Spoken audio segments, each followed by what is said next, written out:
QR codes became the new normal in the pandemic as a no-contact way to pull up a menu, order something, even pay for things. But they still pose a security concern, with some Texas cities fighting scams from QR codes being posted in parking meters. Joining me live downtown for a debrief is Fox's Joy Addison after Houston had to issue warnings about this. So thank you for joining us, Joy. What's going on? Good evening, Caitlin. If you are in a downtown area and find yourself looking for a quick way to pay for parking, officials say avoid QR codes because they can steal your personal information.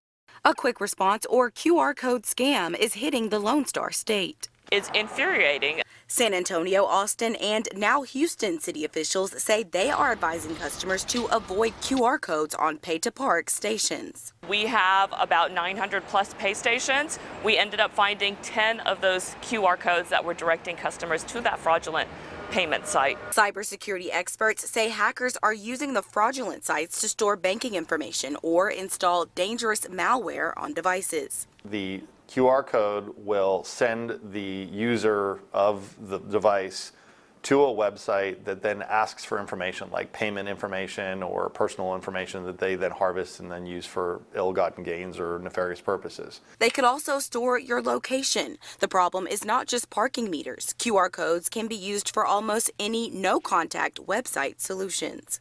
QR codes are nothing more than just another way to link to a website. You know, you see them on menus these days with COVID. You can't even get a paper menu anymore. You have to use your phone to scan it.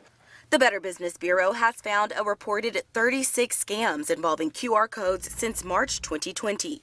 Cybersecurity experts say it can be tough to remove some malware from your phone, but you can take steps to protect your devices if you are led to a fraudulent or malicious site in the future. Change all your passwords. Make sure you go to logins that you use regularly, like banking logins, and turn on two-factor authentication. Tuesday, the FBI issued a PSA on malicious QR codes. It includes several tips on protecting yourself from these cyber crimes. One is to avoid all payment on any site that is linked to a QR code. Caitlin? So, Joy, does this mean that we should just never trust QR codes downtown, or is there some sort of a fix potentially for this?